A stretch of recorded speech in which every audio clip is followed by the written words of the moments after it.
Bismillah. Alhamdulillah hamdan katsiran thayyiban barakan fihi kama yuhibbu rabbuna wa yarda. Asyhadu an la ilaha illallah wahdahu la syarika lah wa asyhadu anna Muhammadan abduhu wa rasuluhu la nabiyya ba'dah. Qala Allah ta'ala fi kitabil karim wa bis-sami'il alim minasyaitonir rajim. Ya ayyuhalladzina amanu taqullaha haqqa tuqatih wa la tamutunna illa wa antum muslimun.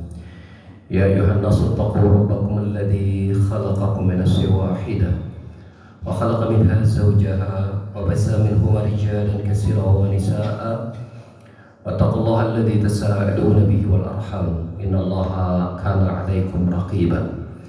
Ya ayyuhalladzina amanu taqullaha wa qulu qawlan sadida yuslih lakum a'malakum wa yaghfir lakum dhunubakum wa may yuti'illaha wa rasulahu faqad faza fawzan 'azima. Amma ba'd.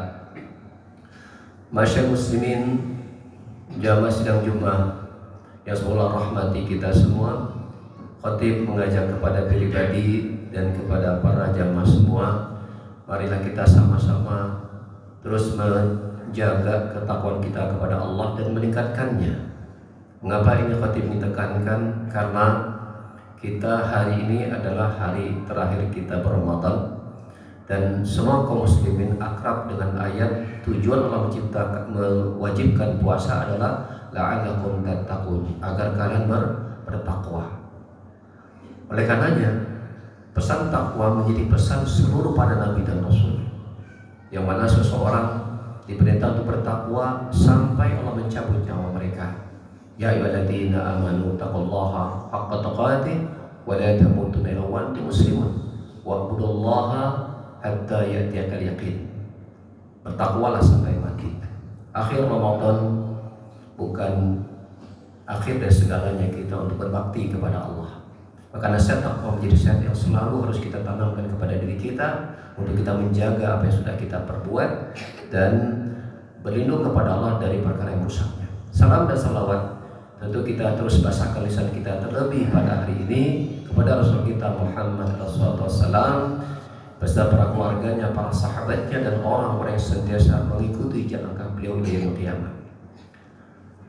Para hadirin para sidang Jumat yang semoga rahmati kita semua. Bila kita atau dalam hemat saya ketika mencermati peta ibadah seorang mukmin itu bisa dalam beberapa poin. Yang pertama, bersungguh-sungguh beramal. Jadi beramalnya sungguh-sungguh. Karena Rasul bersabda, "Ihris 'alal mayan faqsa'id bila wala ta'jas." Bersungguh-sungguh untuk mencari perkara bermanfaat. Yang paling bermanfaat adalah mengurus ketaatan kepada Allah Subhanahu wa taala. Namun di ujung kesungguhan itu ada langkah yang kedua. Yaitu apa? Yaitu minta kepada Allah agar memaafkan kekurangan-kekurangan dalam ketaatan yang sudah dikerjakan. Walaupun sudah serius, tetap harus minta Allah memaafkan kekurangan-kekurangan. Kenapa?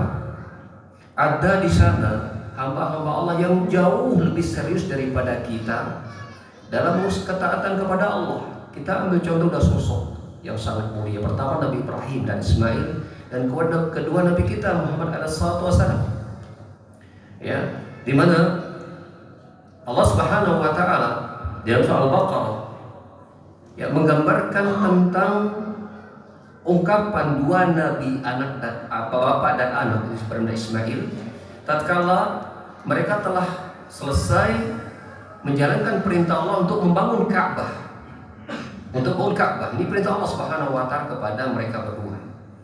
Dan Allah berfirman, "Wa idh yarfa'u Ibrahimul qawa'ida minal bait wa Ismail, Rabbana taqabbal minna innaka antas samiul 'alim wa tub 'alaina innaka antat tawwabur rahim." Dan ingatlah ketika Nabi Ibrahim dan anak Ismail telah berhasil menyempurnakan tingginya bangunan Ka'bah utuh. Ya, padahal menyuruh membangun itu Allah. Ketika telah selesai, apa ucapan mereka? Rabbana taqabbal minna. Ya Allah, terimalah ya amal kami. Taqabbal minna. Innaka as-sami'ul 'alim. Sungguhnya Engkau Maha mendengar dan mengetahui. Wa tub 'alaina innaka tawwabur rahim. Ya. berilah taubat kepada kami, terimalah taubat kami. Jadi Nabi Ismail sedang membangun rumah Allah. Begitu selesai, tetap masih minta Allah menerima amalan-amalan mereka. Padahal sudah sangat serius. Tetap minta kepada Allah memaafkan kekurangan-kekurangan mereka. Maka demikianlah peta seorang muslim. Serius beribadah kepada Allah sambil terus mengharapkan Allah menerima ibadahnya, dan khawatir Allah tidak menerima dan minta pemaafan, ada kurang sana kurang sini. Apatah lagi untuk kelas-kelas kita, ya, selain ibadahnya, barangkali sebagian kita bahkan termasuk berbicara ini kurang serius plus dosa juga. Maka minta agar Allah memaafkan kekurangan kesalahan itu menjadi sebuah kemestian, dan itulah mestinya yang kita lakukan di penghujung Ramadan. Punya Ramadan. Ada seorang ulama ketika di hari Idul Fitri, dia melihat ada qauman yadhakun. Dia melihat ada beberapa orang terbahak-bahak ketawa di saat Idul Fitri. Tertawa terbahak-bahak. Apa kata ulama ini? Kalau seandainya orang ini ibadah puasanya Allah terima, maka ya banyak tertawa bukan gambaran daripada bersyukur.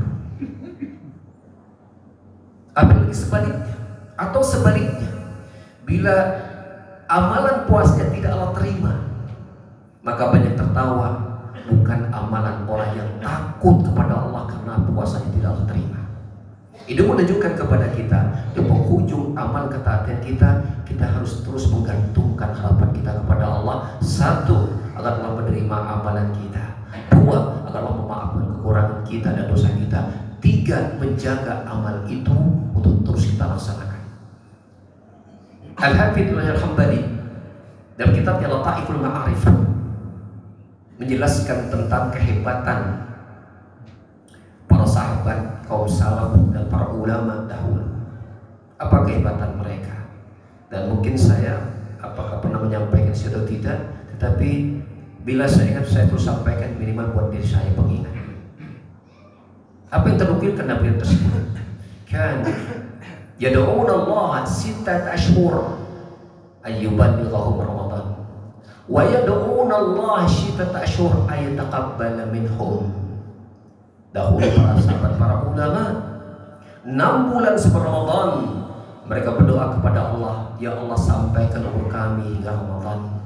Dan ketika Ramadan selesai 6 bulan berikutnya mereka terus meminta dan meminta, ya Allah terimalah amal-amal kita selama Ramadan, ya Allah puasa kami, ruku kami, sujud kami, Quran kami, zikir kami, sedekah kami, apapun amal itu terima ya Allah. 6 bulan setelah itu mereka tetap khawatir Allah ya tidak menerima amalan-amalan mereka. Dan kemudian Ibnu Rajab kembali mengingatkan salah satu tanda ya seseorang Allah terima amal ibadah puasanya diantaranya adalah apa? Satu, selesai satu ketaatan dia sibuk melaksanakan ketaatan yang lain pun sebaliknya.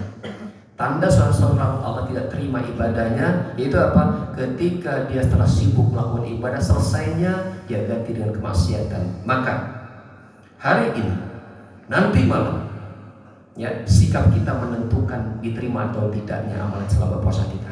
Sahih. Kalau ada dalam hati seseorang, bila nanti malam pas Lebaran dia ingin kembali berbuat maksiat dan tidak memiliki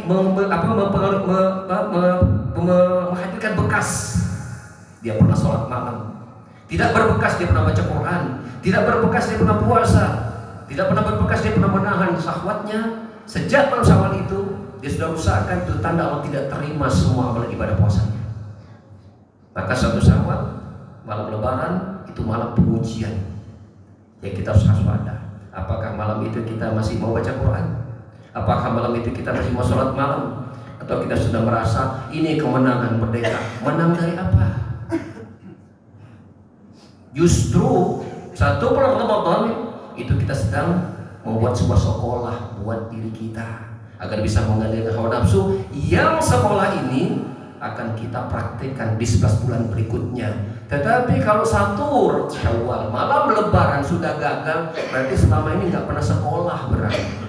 Atau sekolahnya dia melamun, atau sekolahnya dia tidur, atau di sekolah dia tidak menyimak. Maka badannya hadir di kelas, tapi hatinya tak berbekas. Maka jangan jadikan Ramadan kita ini Ramadan tak berbekas. Harus punya bekas. Kalau bekas itu ada, mudah-mudahan itulah tanda besar Allah terima puasa kita. Allah terima sholat malam kita, sholat wajib kita. Allah terima baca Quran kita, Allah terima itikaf kita, Allah terima semua amalan ibadah kita. Maka ya di penghujung Ramadan ini saya mengingatkan kepada diri saya dan para jamaah, hati-hati dengan malam 1 Syawal, hati-hati dengan malam Lebaran. Karena apa? Itu pertaruhan. Itu pintu gerbang pertama madrasah Ramadan kita diuji. Tetapkah kita berpikir, ya Allah istiqomahkan ya Allah, ya Allah tetap jadikan aku tetap semangat ya Allah, ya Allah jadikan aku baca Quran ya Allah, jaga amanku sama Ramadan ini ya Allah. Kalau itu ada pada seseorang, mudah-mudahan dia memang Allah pilih menjadi apa? Menjadi orang-orang yang Allah terima Ramadannya, yang Lailatul Qadarnya Allah berikan utuh, dan mudah itu pertanda yang Allah menjadikan dia wafat dalam keadaan husnul khatimah. Barakum jannah.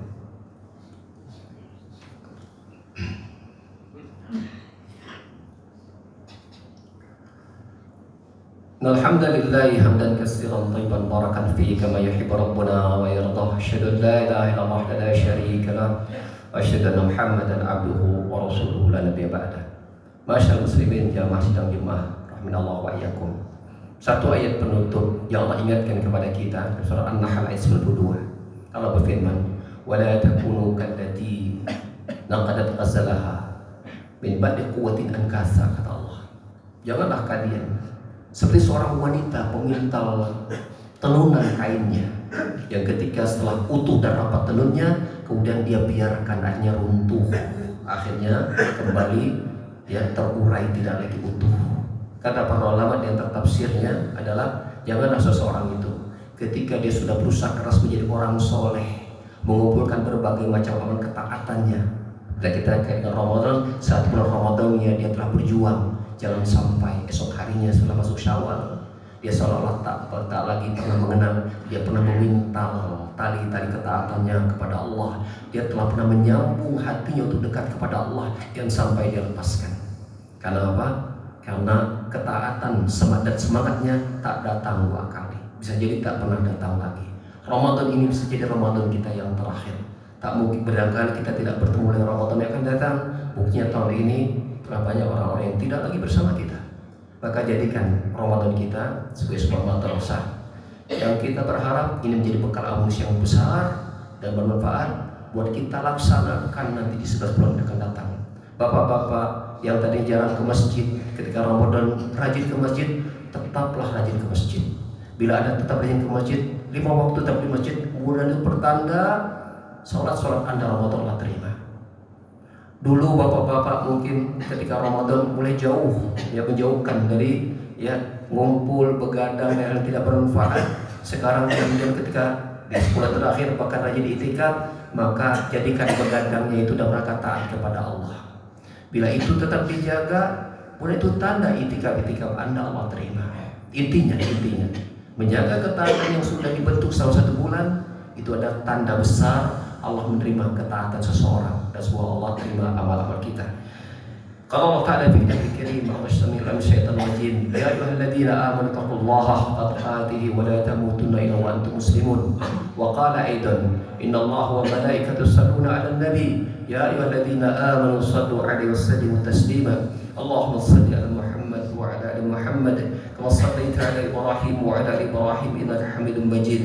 Wa barik 'ala Muhammad wa 'ala ali Muhammad kama barakta 'ala Ibrahim wa 'ala ali Ibrahim innaka Hamidum Majid. Rabbana ighfir lana wa liwalidina warhamhuma kama rabbayana shighara. Rabbana hab lana min azwajina wa dhurriyyatina qurrata a'yun waj'alna muttaqina imama. Rabbana la tuzigh qulubana ba'da idh hadaytana wa hab lana min ladunka rahmatan innaka antal wahhab. Allahumma taqabbal minna innaka antas samiul 'alim wa tub 'alaina innaka tawwabur rahim. ربنا ظلمنا أنفسنا وإن تغفر لنا وترحمنا من الخاسرين. ربنا اغفر للمسلمين والمسلمات والمؤمنين والمؤمنات الأحياء منهم والأموات. ربنا آتنا في الدنيا حسنة وفي الآخرة حسنة وقنا عذاب النار وقنا عذاب النار وقنا عذاب النار. أقول قولي هذا، استغفر الله لي ولكم وأقم الصلاة.